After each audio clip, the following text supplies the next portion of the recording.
Assalamualaikum warahmatullahi wabarakatuh. Eh, kita mulai belajar lagi hari ini tentang pembelajaran 2. Kalau kemarin kita sudah membahas mengenai kisah Bapak Habibie, ya, Baharudin Yusuf Habibie, presiden kita yang ketiga, betapa jeniusnya beliau, ya, mempunyai pemikiran-pemikiran, ya, kepintaran, kecerdasan seperti itu sehingga bisa membuat pesawat terbang. Nah, hari ini kita akan belajar mengenai hal penemuan-penemuan lainnya.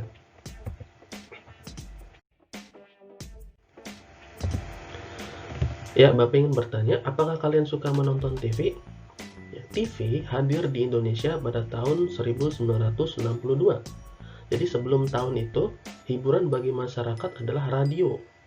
Ya, bahkan radio itu ikut berperan dalam peristiwa proklamasi.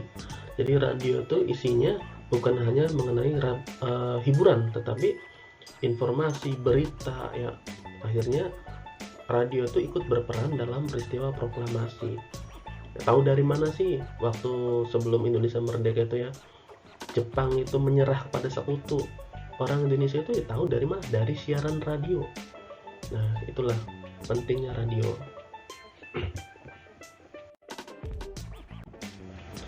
Radio merupakan alat komunikasi yang hanya menghasilkan suara. Artinya tidak ada visual. Visual itu gambar, hanya ada audio yaitu suara. Radio berisi informasi, berita, iklan, hiburan, musik, dan lain-lain. Ya, jika mungkin orang tua kalian atau kalian sendiri bahkan sekarang itu ya bisa mengakses video kayak radio, ya. Radio itu sekarang bisa diakses bahkan dari handphone, ya. Kalau punya alat radio, ya contohnya seperti ini nih, radio jadul zaman dulu itu siarannya itu berita, iklan, ya, hiburannya itu hiburan musik, ya, hiburan semacam pertunjukan apa gitu, ya, lawak atau apa dan lain-lain.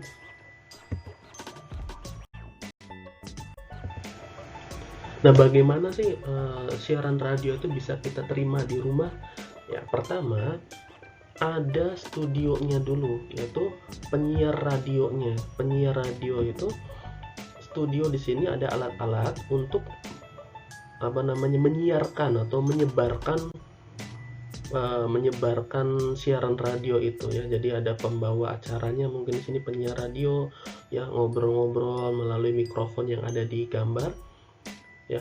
Kemudian di sini juga ada alat-alat untuk mengatur suaranya, bagaimana suara supaya bagus, jernih, ya. Nah, dari penyiar radio ini suaranya nanti akan ditampung di menara, di tower ini, menara radio. Menara ini nanti akan menyebarluaskan ke seluruh penjuru dunia. Kemana?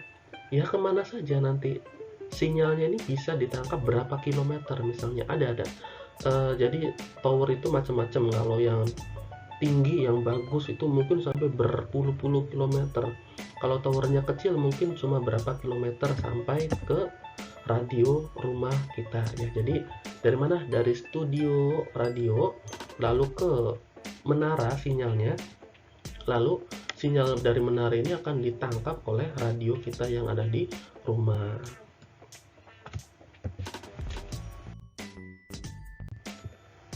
Nah, berbicara masalah radio, tentu kita harus mengenal dulu Guglielmo Marconi. Ya, si Marconi ini adalah penemu radio, bapak radio.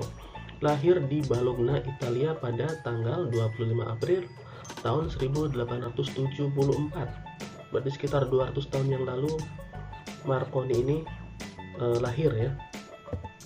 Sejak kecil ia menunjukkan minatnya itu kesukaan beliau pada bidang fisika dan elektro. Jadi fisikanya dia suka, elektro itu tentang kelistrikan, ya. Nah, pada tahun 1895 ia memulai penelitiannya sampai menemukan telegraf tanpa kabel.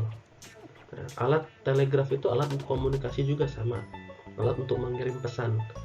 Nah, artinya penemuan radio ini berawal dari penemuan listrik, ya, Michael Faraday. Tanpa penemuan listrik Michael Faraday, kemungkinan ya penemuan radio tidak akan bisa ciptakan, tidak akan bisa terjadi. Nah, kurang lebih radio sederhana yang beliau buat waktu zaman dulu itu ya seperti ini. Ini merupakan cikal bakal radio sekarang. Pada tahun 1897, Marconi mempresentasikan hasil temuannya. Mempresentasikan tuh memaparkan, ya, memberitahu kepada orang-orang, ya, ini loh cara memakai radio tuh begini caranya. Alat komunikasi dengan menggunakan sinyal tanpa kabel yang mampu menjangkau jarak 19,3 km. Artinya radio buatan Marconi ini ya bisa menjangkau hampir 20 km, berarti dari Patrol menuju Hargelis, ya kurang lebih seperti itu jaraknya, ya sangat jauh bukan untuk ukuran orang zaman dulu ya, radio pertama. Nah, itulah radio yang hingga saat ini dirasakan manfaatnya oleh kita. Pada tahun 1901, Marconi berhasil membuktikan bahwa gelombang tanpa kabel temuannya tidak akan terganggu oleh lekukan bumi. Maksudnya apa sih, Pak? Ya tadi, gelombang tanpa kabel radio tadi ya, melalui tower tadi, itu sinyalnya tidak akan terhalang oleh lekukan bumi. Jadi namanya bumi itu datar. Bumi kita itu kan bulat. Ya tidak datar ya. Sinyal itu pasti akan menabrak tanah, menabrak gunung, menabrak lekukan, terutama lekukannya. Nah, ternyata Marconi membuktikan bahwa sinyal radio ini bisa menjangkau jarak sampai 19,3 km. Artinya ya jika tidak menghalangi lekukan bumi ya, sinyalnya itu tidak akan terhalang oleh lekukan bumi. Pasti akan sampai ke rumah-rumah. Pasti akan sampai ke radio-radio seperti itu. Nah, bahkan ia menyebarkan sinyal radio pertama sejauh 3.380 km sampai menyeberangi Samudra Atlantik. Oh, jadi beliau itu menyebarkan sinyal radio itu sejauh 3.380 km. Berarti kalau menempuh jarak itu dari Jakarta ke Surabaya 1000 km, berarti 3 kali lipatnya Jakarta Surabaya sinyalnya. Sangat jauh ya, sampai menyeberangi Samudra Atlantik. Samudra Atlantik kan itu hanya berisi lautan yang sangat luas. Sinyal itu bisa menyeberangi samudra yang sangat luas itu hingga ke tempat yang dituju. Berarti sangat hebat ya. Penelitian Marconi terus berkembang. Nah, apakah penemuannya hanya radio saja? Tidak. Ya, selain pemancar radio, Marconi juga menemukan perangkat komunikasi lain yang menggunakan gelombang tanpa kabel. Jadi nggak ada kabelnya di sini ya, yaitu telegram, alat untuk mengirim pesan, kemudian radio dan juga teknologi radar. Radar itu apa, Pak? Mungkin kalian yang suka menonton film-film action itu pasti mengetahui radar ya. Radar itu alat yang untuk menangkap gelombang. Jadi misalnya di sini digunakan di militer untuk menangkap kehadiran kapal di sekitar. Jadi kalau ada kapal musuh itu akan terlihat di layar.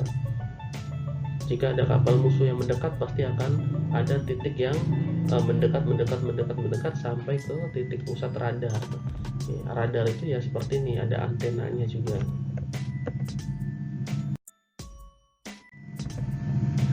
Atas jasa yang sangat bermanfaat bagi perkembangan ilmu pengetahuan, Marconi menerima banyak penghargaannya. Penghargaannya itu antara lain Nobel di bidang fisika. Nobel itu apa? Penghargaan paling tertinggi di seluruh dunia itu namanya Nobel. Jadi jika ada penemu hingga saat ini, banyak penemu-penemu yang mendapatkan penghargaan Nobel. Nobel itu penghargaan tertinggi di seluruh dunia. Dan beliau itu diberi gelar kehormatan dari Kaisar Rusia. Kaisar itu apa? Kaisar itu semacam raja dari Rusia. Rusia itu kan negara yang besar ya. Nah, Marconi ini diberi gelar kehormatan atas jasanya. Ya, cukup sekian pembelajaran hari ini. Jika kalian kurang paham, simak baik-baik videonya, sekali lagi putar lagi, tidak akan merugi ya bagi kalian. Semoga bermanfaat. Wassalamualaikum warahmatullahi wabarakatuh.